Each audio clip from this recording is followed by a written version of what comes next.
इसकी बात है rolling loads and influence lines. ठीक है, अभी रोलिंग लोड्स और मूविंग लोड्स जिसको हम बोल सकते हैं मूविंग लोड्स, ठीक है, और इसके बारे में हम स्टडी करेंगे इन्फ्लुएंस लाइन के बारे में। इन्फ्लुएंस लाइन डायग्राम्स क्या होती हैं, आईएलडीज जिसको आप जनरली सुनते हो। इन्फ्लुएंस लाइन डायग्राम्स होती है एक ऐसा कर्व या फिर एक ऐसा graph that represents a function like a reaction at a support, the shear force at a section, bending moment at section of a structure for various positions of unit load on the span of structure। ठीक है, एक structure पे अगर हम अलग अलग जगह पे यूनिट लोड की पोजीशन चेंज करें, ठीक है, और हम चेक करें कि उसकी रिएक्शन क्या आ रही है, उसकी शेयर फोर्स क्या आ रही है एक सेक्शन पे, बेंडिंग मोमेंट क्या हो रही है, मतलब यूनिट लोड की पोजीशन चेंज कर करके और फिर एक ग्राफ उससे हम ड्रॉ करें तो उसको हम आईएलडी बोलेंगे। ठीक है, सिंपली इसका ये मीनिंग है। जब हम और अच्छे से इसको समझते हैं, इसके आगे जो चीजें आएंगी और आपको और अच्छे से क्लियर हो जाएगी आईएलडी यानी कि इन्फ्लुएंस लाइन डायग्राम्स क्या होती है। ठीक है, अब ये म्यूलर ब्रिज लॉ, ये नाम आपको भूलना नहीं है। जितना भी हम चीजें इसमें पढ़ेंगे, ठीक है, ऑलमोस्ट जितनी भी आईएलडी से रिलेटेड जो जो प्रिंसिपल्स जैसा भी आपको पता चलेगा, ठीक है, ये सारा कुछ ऑलमोस्ट इन्होंने ही बताया हुआ है। ये सारा कुछ आपको ये समझ के चलना है कि ये जो नाम है आईएलडी वर्ड के साथ ही आपके दिमाग में सबसे पहला नाम आना चाहिए म्यूलर ब्रेस लॉ। ठीक है, तो हम सबसे पहला जो इनका प्रिंसिपल है उस पर ध्यान दें। सबसे पहले हम इसमें हमें निकालना क्या है, ILD for support reaction of a simply supported beam. एक नॉर्मल तरीके से कैसे हम निकालते हैं पहले मैं वो बताती हूँ, फिर उसके बाद इनके प्रिंसिपल से चीजें कितनी आसान हो जाती है वो मैं बताऊंगी। ठीक है, ILD for support reaction for a simply supported beam, हमने क्या करना है, एक यूनिट लोड लेना है 1, ठीक है, और हमने उसे अप्लाई करना है एक पोजीशन पे फिर दूसरी पोजीशन पे, इस तरीके से बार बार हमने उसकी पोजीशन चेंज करते जानी है और हमने सपोर्ट रिएक्शन जो है वो चेक करनी है। ठीक है, अगर ये इसको हम इस वाले को ए ले लेते हैं, यहाँ पे बी ले लेते हैं, तो ये हो जाएगा वी ए सपोर्ट रिएक्शन, यहाँ पे आएगी वी बी, है ना। तो हमने क्या करना है, यूनिट लोड की पोजीशन चेंज करते जानी है और ये वीए जो है इसकी सपोर्ट रिएक्शन हमें चेक करते जाना है एक एक करके। ठीक है, वीए के लिए इन्फ्लुएंस लाइन डायग्राम अलग से बनेगी, वीबी के लिए अलग से बनेगी, दोनों सपोर्ट रिएक्शंस के लिए अलग से बनेगी।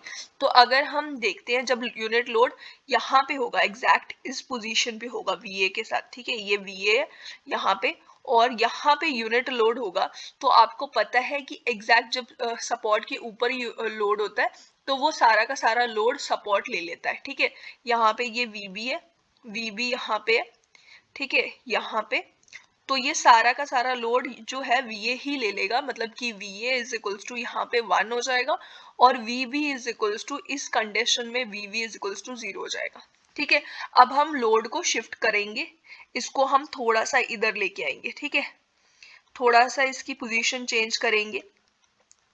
ठीक है, ये आ गया यहाँ पे वीबी और यहाँ पे है ये वीए। ठीक है, तो वीए जो है इसकी वैल्यू किस तरीके से चेंज होगी, यहाँ पे अगर 1 यूनिट है, इसके थोड़ा पास में ही है ये, तो वीए की वैल्यू सपोज यहाँ पे आ गई 0.8 आ गई। ठीक है, यहाँ पे 0.2 इसकी वीबी की वैल्यू आ गई। ठीक है, इन दोनों का सम 1 के बराबर होगा। आप चेक करके देख सकते हो, जैसे हम नॉर्मल तरीके से कैलकुलेट करते हैं, अगर ये डिस्टेंस 0.2 हो गया, ठीक है, इस तरीके से हम कैलकुलेट कर सकते हैं, तो आपको पता चलेगा कि VA की वैल्यू 0.8 आएगी या इसके आसपास जो वैल्यूज है, मतलब धीरे धीरे कम हो रही होगी VA की वैल्यू 1 से। पहले यहाँ पे बिल्कुल इसने लोड लिया, थोड़ा सा इधर जो है ये कम हो जाएगा, थोड़ा सा लोड VB लेना शुरू कर देगा, धीरे धीरे धीरे धीरे ये सारा लोड लास्ट में जाएगा, जब यहाँ पे पहुंचेगा सारा का सारा लोड जो है वो VB के ऊपर आ जाएगा, क्योंकि ये सपोर्ट रिएक्शन जो है, अगर सपोर्ट के ऊपर लोड होता है तो सारा लोड जो है वो सपोर्ट ही ले लेता है। तो यहाँ पे VB इज इक्वल्स टू 1 हो जाएगा। ठीक है, ये जो VA है, यहाँ पे VA इज इक्वल्स टू, इस पॉइंट पे VA इज इक्वल्स टू 0 हो जाएगा। ठीक है, समझ आई बात कुछ, मतलब अब हमने ये किसके लिए देखा है, VA के लिए ही हम चेक कर रहे हैं। यहाँ पे पहली वाली चीज हमने यूनिट लोड अप्लाई करा, VA पे अगर हम ध्यान दें तो यहाँ पे अगर हम देखें सबसे पहले सबसे पहले शुरुआत में VA की वैल्यू 1 आई थी, है ना। जब हमने VA पे लोड लगाया, यूनिट लोड, फिर धीरे धीरे कम हुई, 0.8 एक पॉइंट पे आई, फिर 0.6 आई होगी, 0.4 आई होगी, इस तरीके से करते करते लास्ट पॉइंट पे जब हम A से B पॉइंट पे गए तो यहाँ पे VA की वैल्यू 0 हो गई, है ना, एग्जैक्ट 0 हो गई। तो ये किसके लिए है, influence line diagram for support reaction VA, for VA लिख देती हूँ मैं डायरेक्टली, ठीक है। सपोर्ट रिएक्शन VA के लिए ये जो है ये ILD बनेगी। अब VB की अगर हम देखें तो VB की इस तरीके से होगी, पहले 0 थी, फिर थोड़ी सी बढ़ गई, फिर इस तरीके से बढ़ती गई बढ़ती गई बढ़ती गई और VB पे जाके एग्जैक्टली 1 हो गई, ठीक है। इस तरीके से बनेगी ILD फॉर VB, ठीक है। तो ये ILDs होंगी दोनों की। ये मतलब जिस तरीके से हम लोड अप्लाई करते जाएंगे उस तरीके से हम ये डायग्राम्स बना सकते हैं। बट अब ये हम म्यूलर ब्रिस्लो लॉ जो प्रिंसिपल है इनका, उससे हम समझेंगे कि चीजें कितनी आसानी से हमें समझ आ जाएंगी।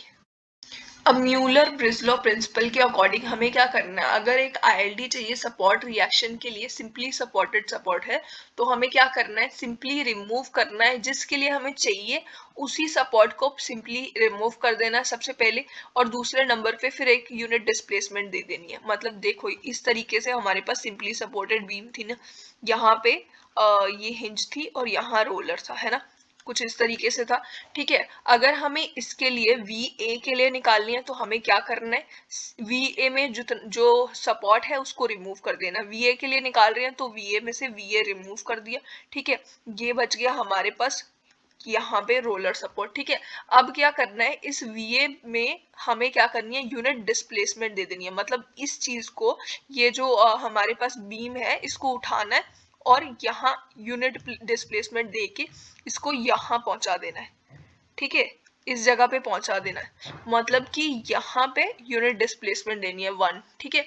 तो मतलब जो हमें शेप मिला है, अब जो शेप हमें मिलेगा ना, जो यहाँ से शेप मिल रहा है, ये शेप क्या है, ये है ILD फॉर VA।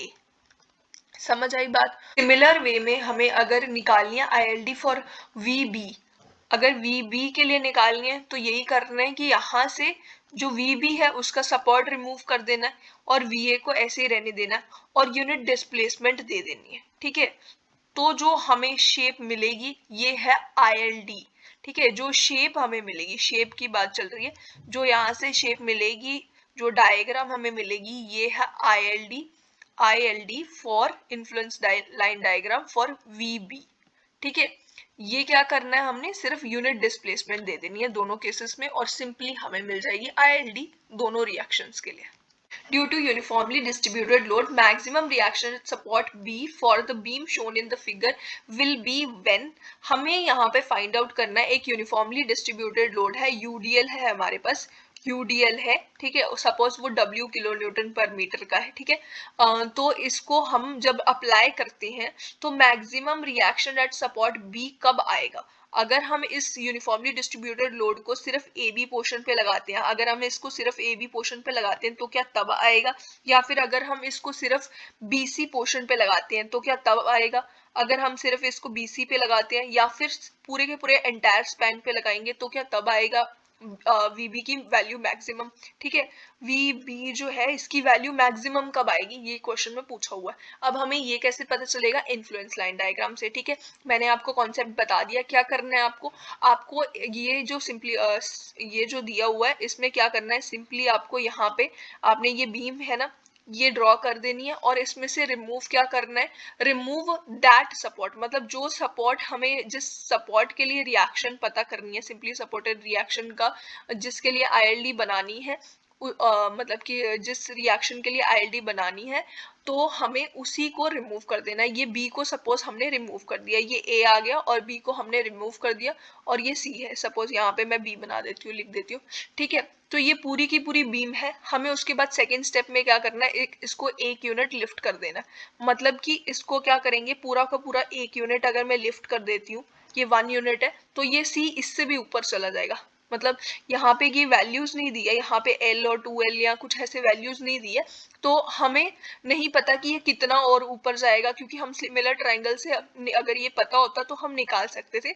बस हमें इतना पता है कि ये पूरा का पूरा लिफ्ट हो जाएगा और ये पूरा पॉजिटिव है, ठीक है, पूरा ILD जो है एक पॉजिटिव बना है, ठीक है, इस तरीके की ये शेप हमें मिल गई है, ये पूरी की पूरी पॉजिटिव बनी हुई है। तो इसका मतलब अगर हम पूरे स्पैन पे लगाते हैं यूनिफॉर्मली डिस्ट्रीब्यूटेड लोड, तो हमें एक जो है मैक्सिमम वैल्यू मिलेगी सपोर्ट बी की। अगर सपोज इसी क्वेश्चन में हमें सपोर्ट रिएक्शन वी ए की जगह वी बी की जगह वी ए पूछा होता कि वी ए की वैल्यू मैक्सिमम कब आएगी, तो हमने क्या करना है, वी ए के लिए इन्फ्लुएंस लाइन डायग्राम निकाल देनी है और उसके बाद उसी से पता चलेगा। अब मैं क्या करती हूँ, आपको वी ए के लिए इन्फ्लुएंस लाइन डायग्राम हम ड्रॉ करते हैं। सबसे पहला स्टेप हमें रिमूव करना है सपोर्ट जो है ए पे, ठीक है, ए वी ए के लिए हम बनाने लगे हैं इन्फ्लुएंस लाइन डायग्राम। तो हमने क्या करना है, इसमें जो है एक सपोर्ट जो दिया हुआ है, सपोज ये मैंने फिर से बना दी है इस तरीके से, यहाँ पे मैं बना देती हूँ, ये हमारे पास बीम है, ए से हमने रिमूव कर दिया, ए में पॉइंट लिख देती हूँ, बट ए से हमने सपोर्ट रिएक्शन जो सपोर्ट है हमारे पास, ठीक है, हिंज सपोर्ट, वो रिमूव कर दिया, और जो वी पोर्शन है इस पे ये रोलर सपोर्ट अभी भी लगा हुआ है, सी वैसे ही ओवरहैंग था, ठीक है, BC जो है वो पोर्शन ओवरहैंग था। तो कुछ इस तरीके की बीम होगी अब, है ना, अब इस तरीके की बीम है। अब हमें क्या करना है, ए को 1 यूनिट लिफ्ट कर देना, ए को हमने 1 यूनिट लिफ्ट कर दिया, मैं यहाँ पे ILD इसकी बना रही हूँ, ठीक है, और जो बी पोर्शन है, अब देखो ये डॉटेड मैं बनाती हूँ, अब जो ये बी पोर्शन है यहाँ पे एक रोलर सपोर्ट लगा हुआ है, ठीक है, ये इस बीम के साथ यहाँ पे लगा हुआ है, तो यहाँ पे क्या होगा, यहाँ पे ऐसा नहीं होगा कि बी भी पूरा लिफ्ट हो जा रहा है, ये बी पोर्शन है, ठीक है, ये बी है, तो ये बी इस तरीके से रहेगा, और यहाँ पे BC जो है ओवरहैंग है, तो ये पूरी बीम अभी भी पूरी बीम इस तरीके से ही एक्ट करेगी, बट ये BC ऐसे डाउनवर्ड डायरेक्शन में हो जाएगा, ठीक है, हमने ए को लिफ्ट करा और बी पे यहाँ पे एक रोलर सपोर्ट लगा था, जिसकी वजह से BC जो है वो डाउनवर्ड डायरेक्शन में लग गया और ये नेगेटिव साइन आ जाएगा और ये पॉजिटिव हो जाएगा। मतलब इन्फ्लुएंस लाइन डायग्राम में एक पॉजिटिव पोर्शन है, एक नेगेटिव पोर्शन है। मतलब अगर हम यहाँ पे यूनिफॉर्मली डिस्ट्रीब्यूटेड लोड लगाते हैं, तो यहाँ पे अगर हम लगाएंगे तो हमें पॉजिटिव वैल्यू मिलेगी VA की, और अगर इधर वाली साइड लगा देते हैं तो नेगेटिव वैल्यू मिलेगी, और उसकी वजह से और कम वैल्यू हो जाएगी। इसलिए हम सिर्फ और सिर्फ पॉजिटिव पोर्शन में ही लगाएंगे। मतलब VA का अगर क्वेश्चन होता तो इसका आंसर क्या आना था कि only AB should be loaded. अब ये एक क्वेश्चन है, इसमें हमारे पास RC के लिए ILD पूछी हुई है, और यहाँ पे एक सपोर्ट है, हिंज सपोर्ट दिख रहा है, ठीक है, और बाकी यहाँ पे C और D पे रिएक्शंस आ रही हैं, ये दिख रहा है, मतलब सपोर्ट कोई होगा, रोलर सपोर्ट ही होंगे यहाँ पे दोनों, ठीक है, तो इसलिए यहाँ पे ये इसी तरीके से क्वेश्चन है, ठीक है। अब इसमें क्या करना है, हमें RC के लिए ILD की मतलब ILD ड्रॉ करनी है। वो कैसे हम करेंगे, सपोर्ट रिएक्शन जो C पे आएगी, RC सपोज इसको हम सपोज कर लेते हैं, यहाँ पे RC आ रही है और यहाँ पे RD आ रही है, ठीक है, ठीक है, तो RC के लिए हमें निकालनी है ILD। हम क्या करेंगे, सिंपली हमें पता है कि हमें क्या करना है, ये एक बीम जो है इसको इस तरीके से मैंने डॉटेड कर दिया। अब यहाँ पे जो C पोर्शन है, इसमें से जो सपोर्ट रिएक्शन आ रही है, ये सपोज यहाँ पे रोलर सपोर्ट था जिसकी वजह से आ रही थी, रोलर सपोर्ट को हमने रिमूव कर देना और सोचना यहाँ पे कुछ नहीं है, और इसको 1 यूनिट लिफ्ट कर देना है। 1 यूनिट हमने जब लिफ्ट करा, ठीक है, अब यहाँ पे एक इंटरनल हिंज है। पहले अगर हम इस साइड को देखें तो यहाँ पे ये 1 यूनिट जब हमने लिफ्ट करा, तो D जो पोर्शन है, D पे क्या है, D पे हमारे पास एक सपोर्ट रिएक्शन आ रही है, मतलब यहाँ पे रोलर सपोर्ट हो सकता है, ठीक है, तो मतलब वो रेजिस्ट करेगा बेंडिंग को, तो वो इस बीम को इस तरीके से पकड़ के रखेगा, और यहाँ पे C जो है वो फ्री है, तो ये डाउनवर्ड इस तरीके से चली जाएगी, ठीक है, ये डायग्राम होगी, ठीक है। उसके साथ अब इस साइड को अगर हम देखें तो जो बी पोर्शन है, ये ए पोर्शन है, ये ए है और ये बी है, ठीक है, बी पे लगी हुई है इंटरनल हिंज, ये आपको ध्यान रखना है, यहाँ पे है बेंडिंग मोमेंट 0। अब इंटरनल हिंज बेंडिंग को रेजिस्ट नहीं कर सकती है, और ये जो हिंज है या रोलर है ये बेंडिंग को रेजिस्ट करेंगे, यहाँ पे बेंडिंग मोमेंट 0 होती है और ये बेंडिंग को रेजिस्ट नहीं कर पाएगी। उसकी वजह से क्या होगा, ये जो पोर्शन है बी जो है ये इस तरीके से ऊपर जाएगा, ठीक है, और ए जो है अब ये फिर भी इसको बेंडिंग को रेजिस्ट करेगी, तो ए इस तरीके से बीम को ऐसे ऐसे रखेगा, और जिसकी वजह से यहाँ पे कुछ आएगा x, कुछ ऑफसेट यहाँ पे वैल्यू आएगी, x की वैल्यू कुछ आएगी, मतलब ये जो सी पोर्शन है इससे भी थोड़ा ऊपर चला गया। ठीक है, अब जो ये डायग्राम है यहाँ पे हमें जो है x की वैल्यू भी कैलकुलेट करनी है। l/2 है, यहाँ पे ये l/2 है और ये l है। अगर ये भी अभी आपको अच्छे से समझ नहीं आया इन्फ्लुएंस लाइन डायग्राम इस तरीके से कैसे बन गई, तो मैं आपको एक और तरीके से समझाती हूँ। ये बीम जो है ये कुछ इस तरीके से मैं बना देती हूँ। यहाँ पे इंटरनल हिंज है, ये इंटरनल हिंज है, ये A है, A पे हमारे पास हिंज लगी हुई है, यहाँ पे इंटरनल हिंज है। फिर उसके बाद B जो है, बी पे इंटरनल हिंज है, सी जो है, सी पे सपोज कोई रोलर सपोर्ट लगा हुआ है। ठीक है, सी पे कुछ इस तरीके से लगा होगा। फिर उसके बाद डी जो है, डी पे भी एक सपोज रोलर सपोर्ट लगा हुआ है क्योंकि एक ही रिएक्शन दिखाई हुई है। ठीक है, फिर उसके बाद ओवरहैंग सी तक है। तो ये कुछ इस तरीके की बीम होगी। जब हम इस पोर्शन को लिफ्ट करेंगे ये इसके साथ ही इतना पोर्शन तक लिफ्ट हो जाएगा। ठीक है, क्योंकि यहाँ तक ये जो है ये पोर्शन, ये बीम है, ये पूरी यहाँ तक लिफ्ट होगी। उसके बाद इंटरनल हिंज बेंडिंग को रेजिस्ट नहीं कर सकती है, तो इसीलिए ये इसको ऐसे रोक के नहीं रख पाएगी, मतलब इस तरीके से रोक के नहीं रख पाएगी यहाँ पे, कि अगर कोई चीज लिफ्ट करी यहाँ पे 1 यूनिट तो ये इस तरीके से रोक देगी। ये एक इंटरनल हिंज है तो ये बेंडिंग को रेजिस्ट नहीं कर पाएगी, जिसकी वजह से ये ऊपर चली जाएगी इस तरीके से ऊपर, वहां और ऊपर थोड़ी सी होगी इससे। अगर ये 1 यूनिट है इससे इसकी वैल्यू ज्यादा आएगी। ठीक है, उसके बाद जो ए पोर्शन है, अब ए पे तो हिंज लगी हुई है ना, तो वो रेजिस्ट करेगी। ठीक है, वो रेजिस्ट करेगी जिसकी वजह से कुछ इस तरीके की आईएलडी बनेगी। ये किसके लिए है, आर सी के लिए आईएलडी है। अब यहाँ पे एक्स की वैल्यू निकालनी है। ठीक है, तो ये एंगल जो है ये थीटा है, और सिमिलर ट्राइंगल का अगर हम कॉन्सेप्ट लगाएं तो 1/L is equals to x/L plus L/2 है ना, यही होगा ना, ये वाला और ये x, ये वाला पूरा एक ट्राइंगल, ये पूरा एक ट्राइंगल और ये वाला ट्राइंगल। ठीक है, ये मैंने लिया है, तो ये 1/L is equals to x/3L/2। तो इसको जब मैं इधर लेके जाती हूँ तो x की वैल्यू आ जाएगी 3/2 यानी कि 1.5। बाद है ILD for support reaction at fix support. Fix support अगर हमारे पास है तो उसकी सपोर्ट रिएक्शन के लिए आईएलडी कैसे निकालेंगे। इसमें सिंपली हमें क्या करना है, remove that support, give unit displacement, दोनों यही स्टेप्स रखने हैं। लेकिन इसमें क्या करना है, जब हम सपोर्ट रिमूव करेंगे इसके साथ हमें जो रिएक्शन मोमेंट है उसको रिमूव नहीं करना है। ठीक है, अब रिएक्शन मोमेंट को रिमूव नहीं करेंगे तो उसका क्या फायदा होगा, उसकी वजह से क्या होगा कि ये जो यहाँ पे बीम है ना, ये इसको रिएक्शन मोमेंट क्या करती है, एंगुलर डिस्प्लेसमेंट नहीं होने देती है ना। मतलब ये जो यहाँ पे एंगल होगा वही फिक्स्ड रहेगा, एंगल चेंज नहीं होगा। मतलब यहाँ पे अगर theta is equals to 0 degree आ रहा है तो वो 0 ही रहेगा। ठीक है, मतलब एंगल चेंज नहीं होगा, एंगुलर मूवमेंट को ही रोक के रखेगी। अब हम क्या करेंगे, फिर से वही स्टेप करेंगे, आईएलडी ड्रॉ करेंगे। यहाँ पे अगर सपोज हम मान लेते हैं वी ए जो है इसकी रिएक्शन आ रही है, अब इस वी ए के लिए हम आईएलडी कर रहे हैं ड्रॉ। ठीक है, आईएलडी हमने वीए के लिए बनानी है। यहाँ पे ये हमारे पास कैंटिलीवर बीम जो है इसको क्या करना है, यहाँ पे रिमूव कर दिया फिक्स सपोर्ट और 1 यूनिट डिस्प्लेसमेंट दे दी। ठीक है, 1 यूनिट हमने डिस्प्लेसमेंट दे दी, फिक्स सपोर्ट रिमूव कर दिया। रिएक्शन मोमेंट को हमने अभी इसको लगा के रखना है, तो उसकी वजह से एंगल वही जो पहले था वही का वही एंगल रहेगा। ठीक है, अब एंगल यही है और फ्री एंड है, फ्री एंड है तो ये इस तरीके से बॉक्स के फॉर्म में कुछ बन जाएगी आईएलडी, है ना। ये आ जाएगी कैंटिलीवर बीम की, इस तरीके से आईएलडी होगी सपोर्ट रिएक्शन के लिए। ठीक है, अब यहाँ पे अगर फिक्स सपोर्ट फिक्स बीम है, ठीक है, इस तरीके से, अब इसमें हम क्या करेंगे, इसमें भी सेम यही करेंगे। अगर हम वी ए के लिए सपोज अभी के लिए हम ड्रॉ कर रहे हैं वी ए, ठीक है, इसके लिए ड्रॉ कर रहे हैं हमने, ए वाला जो है ये वाला जो फिक्स सपोर्ट है इसको रिमूव कर दिया और 1 यूनिट की डिस्प्लेसमेंट दे दी। ठीक है, 1 यूनिट, ठीक है, दे दी डिस्प्लेसमेंट। अब यहाँ पे एंगल, यहाँ पे हमें पता है कि एंगल यही रहने वाला है। ठीक है, और जो बी है, अब यहाँ पे तो फिक्स सपोर्ट लगा हुआ है, अभी भी फिक्स सपोर्ट लगा हुआ है। ठीक है, सपोज ये इसका जो शेप है हमें वही देखना होता है, जो शेप बनता है वो लास्ट में हम लिख देते हैं कि ये आईएलडी का शेप है। फिक्स सपोर्ट लगे रहने देने का मतलब ये है कि हम लगा के जो डायग्राम बनेगी, लास्ट में हमने जो डायग्राम बनी होगी वो फिगर हमने अलग से ड्रॉ करके बोल देना कि ये आईएलडी है। ठीक है, तो यहाँ पे भी 0 डिग्री रहेगा। ठीक है, क्योंकि यहाँ पे तो फिक्स सपोर्ट अभी भी है ना, ये रिमूव करा लेकिन रिएक्शन मोमेंट रिमूव नहीं करी।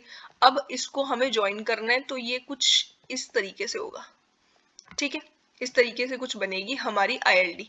अब यहाँ पे आप फिर से इसको ड्रॉ करके देख सकते हो, ड्रॉ कर सकते हो। मतलब यहाँ पे हमें सपोर्ट नहीं दिखाना है डायग्राम में, ये सपोर्ट सिर्फ आपको समझाने के लिए है कि सपोर्ट रिमूव करने का, नहीं रिमूव करने का क्या मीनिंग है। कुछ इस तरीके से आईएलडी बन जाएगी। यहाँ से ये बिल्कुल स्ट्रेट यहाँ पे ऐसे जाएगा। ठीक है, इस तरीके की कुछ आईएलडी बनेगी। आईएलडी ये किसके लिए है? वी ए के लिए है। ठीक है, और बी बी के लिए मैं यहाँ बनाती हूँ, बी बी के लिए यहाँ पे मैं वी बी के लिए बनाती हूँ। रुको पहले मुझे ये रेस करने दो।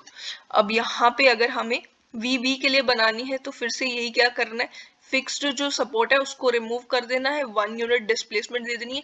इसी तरीके की एग्जैक्ट बन जाएगी। ये वाला पोर्शन इधर वाली साइड आ जाएगा, ये इधर आ जाएगा। ठीक है, 1 यूनिट की हमने डिस्प्लेसमेंट दे दी। ठीक है, और यहाँ पे फिक्स सपोर्ट है तो 0 डिग्री का एंगल, यहाँ पे भी 0 डिग्री, और क्योंकि यहाँ पे रिएक्शन मोमेंट है। ठीक है, तो ये कुछ इस तरीके की बन गई। ठीक है, एक दूसरे के ये मिरर इमेजेस बन गई। ठीक है, ये वी ए के लिए है, वी ए के लिए ILD for V A, V B sorry, ये वी बी के लिए, ये वी ए के लिए। ठीक है, प्रॉप्ड कैंटिलीवर है, इसमें भी सेम यही करना है हमें। इसे ए में से फिक्स सपोर्ट को रिमूव करा और वी ए के लिए निकालनी है इन्फ्लुएंस लाइन डायग्राम। तो ए को 1 यूनिट हमने लिफ्ट करा और यहाँ पे रिएक्शन मोमेंट है इसलिए यहाँ पे एंगल वैसे ही आएगा 0 फिर से। ठीक है, और यहाँ पे अगर रोलर सपोर्ट है तो एंगुलर डिफॉर्मेशन आएगी, इसलिए ये इस तरीके से कुछ ऐसे आएगा। ठीक है, इस तरीके की इन्फ्लुएंस लाइन डायग्राम ये किसके लिए है? आईएलडी फॉर वी ए। देखो, अब हमें ड्रॉ करनी है ILD for shear force at any section inside the beam. Beam के अंदर कोई भी हम सेक्शन ड्रॉ करते हैं, कट करते हैं, तो हमें उस पे शियर फोर्स की आईएलडी बनानी है। शियर फोर्स की आईएलडी अब हम ड्रॉ करेंगे। ठीक है, तो अब हम क्या करते हैं, पहले यहाँ पे एक्स एक्स सेक्शन मैंने ले ली हुई है। ठीक है, तो ये वीए है, यहाँ पे एक हिंज सपोर्ट, रोलर सपोर्ट है। ठीक है, तो अगर हम इसकी शियर फोर्स डायग्राम बनाएं जब यूनिट लोड एक्स सेक्शन से पहले है, ठीक है, एक्स सेक्शन से पहले अगर हमने यूनिट लोड यहाँ अप्लाई किया, शेयर फोर्स डायग्राम बनाई, ये शेयर फोर्स डायग्राम बनेगी। ठीक है, अब एक्स सेक्शन पे शेयर फोर्स कितनी आ रही है? वी बी आ रही है और वो नेगेटिव है। ठीक है, वी बी नेगेटिव है। और यहाँ पे अगर हम देखें, अगर यूनिट लोड एक्स सेक्शन को पास कर जाता है तो कुछ इस तरीके की शेयर फोर्स डायग्राम बनेगी। और यहाँ पे एक्स सेक्शन पे हम देखेंगे तो यहाँ पे वी ए की वैल्यू आ रही है जो कि पॉजिटिव है। ठीक है, तो हम अब बनाएंगे ILD for shear force at any section inside the beam. तो ये मैंने इस तरीके से, रुको एक सेकेंड, ये मैंने ये बना दी, ये बीम है। ठीक है, अब ये जो वीए है और ये वीबी है। ठीक है, हमने क्या करना है, पहले हमने जो वीए के लिए बनाई थी आईएलडी वो हमने ड्रॉ कर देनी है, ये डॉटेड ड्रॉ करनी है। ठीक है, दोनों साइड से। एक वीए के लिए बनाई थी, यूनिट लोड यूनिट हमने डिस्प्लेसमेंट दे दी थी और उसके बाद इसको इस तरीके से बनाया था। बीबी के लिए हमने जब बनाई थी तो वो कुछ इस तरीके से बन रही थी, यहाँ पे इस तरीके से। वीबी की हम नीचे ड्रॉ करेंगे। ठीक है, ये इस तरीके से, और इसको यहाँ डॉटेड मैंने ड्रॉ कर दिया। अब हमें क्या करना है, एक्स एक्स सेक्शन जो है इस पे एक कट लगाना है, कट लगाना है, और ये जो पोर्शन है, ये बीम का ये पोर्शन है, इसको लिफ्ट कर देना ऊपर। ठीक है, ऊपर लिफ्ट किया तो ये कुछ इस तरीके से हो जाएगी, है ना बीम, और इसको नीचे कर देना है। ठीक है, इस पोर्शन को, इधर वाले को, तो ये हमने नीचे कर दिया। ठीक है, अब इसको ज्वाइन कर देना है। अब देखो, यहाँ पे हमने जो किया है, नेगेटिव आई है ना वैल्यू, नेगेटिव, और ये वी बी जो है is equals to 1, V A is equals to 1। ये वी ए की आईएलडी थी और ये वी बी की थी। ठीक है, वीबी और नेगेटिव में है, ये पॉजिटिव में है ना। तो ये नेगेटिव में क्यों है, एक्स सेक्शन से पहले जब यूनिट लोड लग रहा था तो हमारी शियर फोर्स डायग्राम जो है पहले लगाने पे, हमारी शियर फोर्स डायग्राम में हमारी शियर फोर्स जो है एक्स सेक्शन पे अगर जो है 1 यूनिट लोड जो है एक्स सेक्शन से पहले लग रहा था, एक्स सेक्शन पे जो आ रही थी शियर फोर्स वो नेगेटिव आ रही थी और वो वीबी के बराबर आ रही थी, है ना। और उसके बाद जब यूनिट लोड लग रहा था तो एक्स सेक्शन पे जो यूनिट शेयर फोर्स डायग्राम पे जो वैल्यू आ रही थी शेयर फोर्स की वो आ रही थी पॉजिटिव वी, मतलब इसके बाद जब लगेगा तो पॉजिटिव आएगी और इससे पहले आएगा लगेगा तो नेगेटिव आएगी। तो इस तरीके की कुछ डायग्राम होगी। और इसका मैं बता दूं यहाँ पे जो आएगा, ये अगर हम इसको ए ले लेते हैं, मतलब एक्स सेक्शन से पहले वाले पोर्शन को ए ले लेते हैं, बी ले लेते हैं, और ये यहाँ पे मैंने बी ले लिया, ठीक है। तो ये जो आएगी यहाँ पे, ये आ जाएगा a बाय एल और ये आ जाएगा b बाय एल, और इस पूरे ऑफसेट की वैल्यू जो होगी b by L plus a by L जो है ये पूरा ऑफसेट 1 के बराबर आएगा। मतलब जैसे हम यूनिट लोड उसको यूनिट डिफ्लेक्शन दे रहे थे ना, यहाँ पे भी इस जो पोर्शन है इसकी वैल्यू, इस ऑफसेट की वैल्यू 1 के बराबर आएगी, ठीक है। अब ये एक न्यूमेरिकल है, इसमें क्या करना है, ILD for shear force at section access for simply supported girder AB girder है ये, ठीक है। इसके लिए हमें shear ILD बनानी है फॉर shear फोर्स, ठीक है। अब हम ILD ड्रॉ करेंगे, अब हमें पता है बहुत इजी है हमारे लिए, ठीक है। ये इस तरीके से डॉटेड मैंने ड्रॉ करा, A को 1 यूनिट लिफ्ट करा, ठीक है, ये भी डॉटेड है, ठीक है। 1 यूनिट A को लिफ्ट करा, B को 1 यूनिट लिफ्ट करा, इस तरीके से हमने जैसे पहले बनाई थी। ये आ गई हमारे पास सपोर्ट रिएक्शंस के लिए। अब हम क्या करेंगे, इस सेक्शन पे एक कट लगाएंगे, इस वाले पोर्शन को, बीम के इस वाले पोर्शन को लिफ्ट करेंगे तो ये यहाँ आ जाएगा, और इसको पोर्शन को डाउनवर्ड लेके जाएंगे तो ये हमारे पास बन जाएगी शियर फोर्स के लिए ILD, ठीक है। ये हमारे पास बन गई। हमें पता है कि इसका जो ऑफसेट है टोटल, इसकी वैल्यू 1 होगी, और यहाँ पे ये आएगा, अगर इसको 4 को हम A ले लेते हैं और 12 को B ले लेते हैं तो यहाँ पे आएगा B बाय एल, है ना, और यहाँ पे A बाय एल, है ना। तो जो B बाय एल है, B की वैल्यू जो है, B की वैल्यू है 12, L की वैल्यू क्या है 12 प्लस 4 16, ठीक है। और A की वैल्यू क्या है, यहाँ पे A की वैल्यू है 4 और L की वैल्यू 16, ठीक है। तो इसकी वैल्यू क्या आ जाएगी 1/4 और ये 3/4, मतलब ये जो है ये 3/4 है और यहाँ पे 1/4 है। 3/4 प्लस 1/4 जो है वो 1 के बराबर आएगा, ठीक है। और अब ये हमारे पास बन चुकी है ILD for shear force at section XX। अब ये फर्स्ट पार्ट है क्वेश्चन का। सेकंड पार्ट में आपको बताती हूँ, सेकंड पार्ट में हमें क्या करना है, 2 यूनिट का, ठीक है, 2 यूनिट का हमें क्या करना है, किलो न्यूटन पर मीटर हम लिख देते हैं इसको, किलो न्यूटन पर मीटर का हमें लगाना है यूनिफॉर्मली डिस्ट्रीब्यूटेड लोड, UDL लगाना है एंटायर स्पैन पे, एंटायर स्पैन पे हमें लगाना है। और करना क्या है, इस यूनिट लोड को अप्लाई करने के बाद हमें फाइंड आउट करना है कि शियर फोर्स की वैल्यू क्या होती है। पूरे एंटायर स्पैन पे हमने यूनिट लोड लगा दिया UDL, और शियर फोर्स की एक्स सेक्शन पे हमें वैल्यू फाइंड आउट करनी है, ठीक है। पूरे एंटायर इस पे हमने लगा दिया यूनिफॉर्मली डिस्ट्रीब्यूटेड लोड, कितने इसका 2 किलो न्यूटन पर मीटर का, ठीक है, हमने लगा दिया। ये इसका मैग्नीट्यूड है 2 और किलो न्यूटन पर मीटर है, ठीक है, 2 किलो न्यूटन पर मीटर का UDL लगा दिया। अब हमें पता करना है कि shear force x x section पे कैसे आएगी। ये शियर फोर्स के लिए ILD है एक्स सेक्शन के लिए, ठीक है, एक्स सेक्शन के लिए ही है। तो हम क्या करेंगे, सिंपली जो हमारे पास मैग्नीट्यूड है UDL का, उसको हम इसके एरिया के साथ, ये नेगेटिव है और ये पॉजिटिव है, इसके एरिया के साथ मल्टीप्लाई कर देंगे तो हमें मिल जाएगा शियर फोर्स एट XX। हमें कैसे मिलेगा, देखो यहाँ पे हमारे पास मैग्नीट्यूड क्या है 2 किलो न्यूटन पर मीटर का, ठीक है। तो ये 2 ले लिया मैंने, मल्टीप्लाई बाय ये वाला एरिया हाफ टाइम्स, यहाँ ये हमें पता है 1/4 है, इंटू 1/4, और यहाँ पे लेंथ कितनी है 4 मीटर की है, इंटू 4, ये आ गया पहले वाले ट्राइंगल का एरिया, फिर उसके बाद अब ये नेगेटिव है, ठीक है, ये नेगेटिव है तो माइनस साइन आपको आगे लगाना है, ठीक है।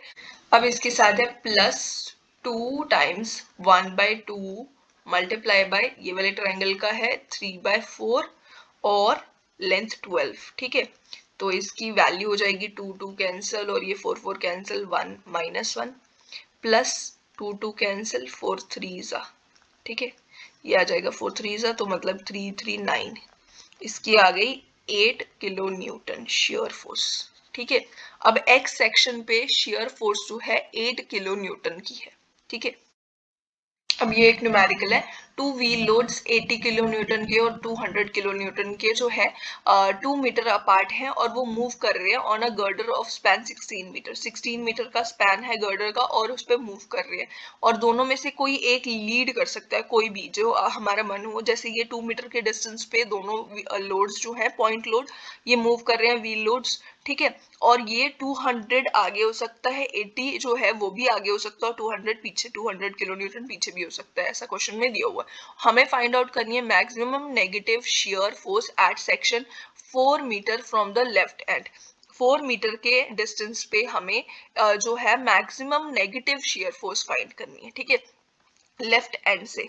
तो हम क्या करेंगे, इसकी सिंपली हमें क्या करना है, शियर फोर्स डायग्राम बना देनी है। शियर फोर्स के लिए ILD डायग्राम बना देनी है, ठीक है, इन्फ्लुएंस लाइन डायग्राम ILD, ठीक है। तो हमने सिंपली सबसे पहले मैंने जैसे आपको बोला ये हमने बना दिया, VA के लिए हमने ILD बना दी, VB के लिए बना दी, फिर उसके बाद एक्स सेक्शन पे जहां पे बनानी है उस पे लिफ्ट कर दिया V जो ये VA वाले पोर्शन में, ठीक है, और ये VB वाले में, इस तरीके से हमारी बन गई शियर फोर्स के लिए ILD, ठीक है। ये पॉजिटिव है, ये नेगेटिव है, हमें पता है कि ये नेगेटिव है। अब यहाँ पे वैल्यूज क्या आएंगी, ये आ जाएगी B/L, है ना, और यहाँ पे आ जाएगी A/L और यहाँ पे आ जाएगी B/L। तो B कितना है हमारे पास 12/16, यहाँ पे 4/16, पहले जैसा ही आ गया ये, ठीक है। तो ये आ जाएगा 3/4 1/4, ठीक है। हमारे पास ये वैल्यूज आ गए। अब हमें मैक्सिमम नेगेटिव शियर फोर्स निकालनी है, मतलब हमें नेगेटिव ही चाहिए वैल्यू। मैक्सिमम नेगेटिव तभी आएगी ना अगर हम इन दोनों लोड्स को नेगेटिव वाली साइड में ही रखेंगे, तो ही हमें नेगेटिव वैल्यू आएगी, है ना। दोनों को नेगेटिव साइड पे रख के तभी तो हमें नेगेटिव वैल्यू आएगी। और सबसे ज्यादा नेगेटिव कब है, जब ये इसी पे है, 4 पे ही है, सबसे ज्यादा नेगेटिव वैल्यू तभी आ सकती है अगर हम इसको 4 पे ही रखें। तो 1/4 जो है ये वैल्यू आएगी, ठीक है। ये वाले ऑफसेट जो है इसी पे अगर हम रखें तो ही हमें सबसे ज्यादा नेगेटिव मिलेगी। और ये दूसरा वाला जो है वो 2 मीटर डिस्टेंस पीछे रखेंगे कोई, ठीक है, तो 2 मीटर के यहाँ पे 2 मीटर पीछे रखेंगे, वो भी हम कैलकुलेट कर सकते हैं। ये देखो, ये हमने रखा 2 मीटर पीछे, ठीक है, और एक हमने रखना है 1/4 पे और दूसरा 2 मीटर पीछे, मतलब यहाँ से ये 2 मीटर हो गया क्योंकि ये टोटल फोर्स है ना, ये 2 मीटर हो गया।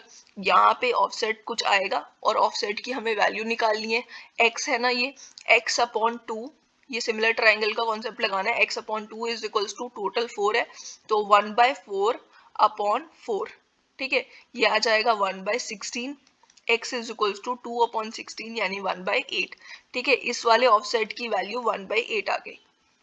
अब हमें क्या करना है, पॉइंट लोड है ये यूनिफॉर्मली डिस्ट्रीब्यूटेड लोड नहीं है। पॉइंट लोड के लिए हमें क्या करना है, सिंपली 80 इंटू 1/8 इस तरीके से, और मतलब इसके साथ ऑफसेट के साथ डायरेक्टली मल्टीप्लाई करना है, समझ आई बात। अब हमें क्या करना है, इसके साथ डायरेक्टली मल्टीप्लाई करना है। तो हम देख सकते हैं कि अगर हम 200 को आगे रखते हैं, 200 इंटू 1/4 और प्लस ये पूरी की वैल्यू पूरी की पूरी नेगेटिव आएगी, ठीक है। तो 200 इंटू 1/4 और दूसरा हमारे पास है 80 इंटू हमारे पास 1/8, ठीक है। ये एक वैल्यू हो सकती है। दूसरी वैल्यू क्या हो सकती है कि हम 80 को आगे रख ले, 80 इंटू 1/4 प्लस 200 इंटू 1/8। अगर हम 80 को आगे रखें और 200 को पीछे रखें तो इस तरीके से आएगी। अब इन दोनों में से कॉमन सी बात है, अगर 200 ज्यादा वाले ऑफसेट के साथ होगा तो इसकी वैल्यू ज्यादा ही आएगी। 200/4 यानी कि ये कितना हो गया, ये 50 हो गया और ये 10 हो गया, मतलब 60 वैल्यू आ गई, ठीक है, -60, ठीक है। और ये वाले में कितनी वैल्यू आएगी, यहाँ पे ये 20 और ये आ जाएगी हमारे पास 104 और ये 50 और यहाँ पे 25, ठीक है। तो मतलब 45 वैल्यू हमारे पास आ रही है। अब देखो इसमें से ज्यादा मैक्सिमम नेगेटिव कौन सी है, तो 60 जो है मैक्सिमम नेगेटिव है, तो मतलब हमारे पास 60 किलो न्यूटन हमारी वैल्यू आंसर जो है हमारा आ जाएगा।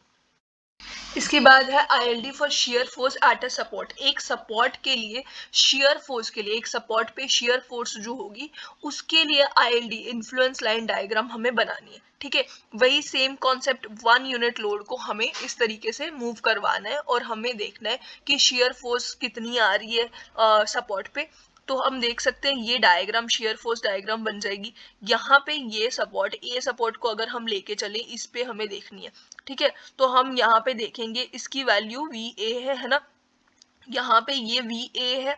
और अगर हम लोड को x डिस्टेंस बनाया, x डिस्टेंस हमने इससे दूर रखा हुआ है, धीरे धीरे हम x डिस्टेंस जो है वो बढ़ाते जा रहे हैं, मतलब x ये वाला जो है इसको x y z मान लेती हूँ, ठीक है, ये y और ये z है।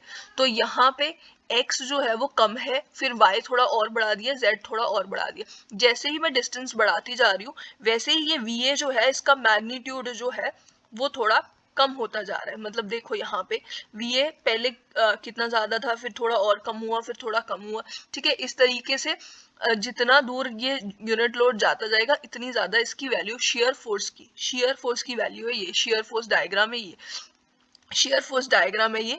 तो ये शेयर फोर्स की वैल्यू वैसे ही कम होती जाएगी, तो इसका भी बिल्कुल वैसी ही शेयर फोर्स जो ILD फॉर शेयर फोर्स बनेगी जैसे हम पहले बना रहे थे, सपोर्ट रिएक्शंस के लिए बना रहे थे, ठीक है। तो ये कुछ ऐसे होगी कि 1 यूनिट हमने लिफ्ट कर दिया और उसके बाद सपोर्ट को लिफ्ट करके इस तरीके से बना दिया। और ये ए के लिए है, ये है हमारे पास ए पोर्शन के लिए शेयर फोर्स डायग्राम की ILD for shear force, ILD for shear force, ठीक है, एट A, ठीक है।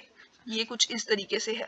अब इसके बाद अगर हमें B के लिए बनानी है तो इसमें भी यही करेंगे, 1 यूनिट लिफ्ट करा, यहाँ पे है ILD for shear force at B, ठीक है। समझ आई बात, ये इस तरीके से बना देना है। अब ये हमारे पास न्यूमेरिकल है, क्वेश्चन है कि a beam with a cantilever arm BC, cantilever arm BC, ये जो है B यहाँ पे सपोर्ट है, उसके बाद कैंटिलीवर आर्म BC है जो कि सपोर्ट कर रही है a freely supported and span. Freely word इन्होंने यूज करा है लेकिन उसके साथ सपोर्टेड भी है, मतलब जो एंड स्पैन है यहाँ पे ये सपोर्टेड है। मतलब यहाँ पे एक सपोर्ट होगा, रोलर सपोर्ट हो सकता है, हिंज भी हो सकती है, ठीक है। यहाँ पे ये सपोर्टेड है, ये भी यहाँ पे सपोर्ट है और यहाँ पे भी सपोर्ट है।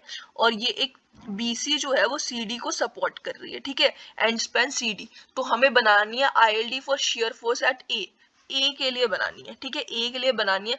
वही सेम प्रोसेस हमें क्या करना है, A को लिफ्ट कर देना है 1 यूनिट लिफ्ट कर दिया, ठीक है। ये बीम मैंने बना दी इस तरीके से, ठीक है, ये डॉटेड मैंने बना दिया इसको। ए को हमने 1 यूनिट लिफ्ट करा, यहाँ से यहाँ तक जो ये बीम है पूरी, जो BC है ये कैंटिलीवर पोर्शन है, ठीक है। और ये पूरी की पूरी एक बीम है और ये इसको सपोर्ट करिए, CD को सपोर्ट करिए, ठीक है। तो यहाँ तक इसकी डायग्राम किस तरीके से होगी, अगर इसको हम 1 यूनिट लिफ्ट कर देते हैं, उसके बाद यहाँ पे एक जो सपोर्ट लगा हुआ है, ठीक है, इसको रिमूव नहीं करना है ना, ये जो सपोर्ट है ये यहाँ पे है तो इसको हमने ऐसे बना देना है, ठीक है, इस तरीके से बन जाएगी। अब यहाँ पे D पे फिर से सपोर्ट है जो कि बेंडिंग को रेजिस्ट करेगा, इसलिए ये इस तरीके से ऐसे बन जाएगी। एग्जैक्ट उसी तरीके से बनाना है जैसे हम पहले बना रहे थे, जब हम सपोर्ट रिएक्शंस के लिए ILD बना रहे थे, बिल्कुल वैसे ही सपोर्ट पे शेयर फोर्स के लिए हमने ILD बनानी है, ठीक है। ये इस तरीके से बना दी। अगर इसकी 1 यूनिट है वैल्यू तो यहाँ पे क्या वैल्यू आएगी, यहाँ पे हमें पता है कि ये L है, ठीक है, ये पॉइंट जो है ये B पॉइंट है, ये A पॉइंट है। अगर ये L है और यहाँ तक का डिस्टेंस L/4 है और ये भी L/4 है तो ये कितना आएगा, ये वाला ऑफसेट जो है ये कितना आएगा। सिमिलर ट्राइंगल्स का हम रूल लगाएंगे, ये आ जाएगा 1/L is equals to x/L/4, ठीक है। इसकी वैल्यू हो जाएगी x, 4x आ जाएगा is equals to 1/L, L L cancel हो गए ये दोनों, ठीक है। 4x इज इक्वल्स टू 1 आ गया, इसका मतलब x इज इक्वल्स टू 1/4 यानी 0.25। ILD for bending moment at any section inside a beam, ठीक है। एक बीम के अंदर बेंडिंग मोमेंट के लिए हमें ILD बनानी है, मतलब इस पोर्शन पे x एक्स सेक्शन है कोई ली हुई है हमने, इस पे हमें ILD फॉर बेंडिंग मोमेंट बनानी है। तो हमने क्या करना है, बहुत सिंपली हमने क्या करना है, ये मैंने डॉटेड बीम ड्रॉ कर दिया, ठीक है। अब इस बीम में हमें बी पॉइंट, जहां पे हमें सेक्शन जो है ना लेनी है, इस पॉइंट को हमने इंटरनल हिंज मान लेना है कि यहाँ पे एक इंटरनल हिंज है। आप सपोज कर लो कि यहाँ पे एक इंटरनल हिंज लगी हुई है, हमने इस इंटरनल हिंज को चोंच से पकड़ के ऐसे लिफ्ट कर देना, ठीक है। इसको हमने लिफ्ट कर देना, तो ये ए बी एक पोर्शन हो जाएगा, ठीक है। ये अलग से इस तरीके से जाएगा, और जो बी सी पोर्शन है वो इस तरीके से हो जाएगा, है ना। तो हमने कितना लिफ्ट करना है इसको, ये भी मैं बता देती हूँ। इसकी वैल्यू होगी A B by L. A B क्या है, ए जो पोर्शन है यहाँ से ए बी तक का डिस्टेंस एक्स से, ठीक है। तो ये आ जाएगा ए, और ये बी, बी सी का डिस्टेंस ये आ गया ए बी बाय एल। अब इसकी वैल्यू जो है वो 1 नहीं है। 1 क्या है यहाँ पे, 1 क्या है, ये अगर हम इसको एंगल थीटा ले लेते हैं, थीटा 1 ले लेते हैं, यहाँ इसको हम थीटा 2 ले लेते हैं, तो इनका जो स्लोप होगा दोनों का, पहले वाले ट्राइंगल का और ये वाली पहले वाली जो है ये पोर्शन जो है, ठीक है, यहाँ पे इसका जो स्लोप है और दूसरे वाले का जो स्लोप है, स्लोप मतलब tan of theta 1 plus tan of theta 2, ठीक है, इन दोनों की वैल्यू 1 होगी, ठीक है, इन दोनों के सम की वैल्यू 1 होगी। इसमें सबसे पहला न्यूमेरिकल जो आता है वो यही होता है कि ordinate of ILD for bending moment always has the dimension of, क्या डायमेंशंस है ऑर्डिनेट की, ए बी अपॉन एल। ए यहाँ पे लेंथ है, बी भी यहाँ पे लेंथ है, ठीक है, और इसके नीचे भी एक लेंथ है, तो लेंथ से लेंथ कैंसर, एक लेंथ बच गया, मतलब कि लेंथ की डायमेंशंस होती हैं ऑर्डिनेट की, ठीक है।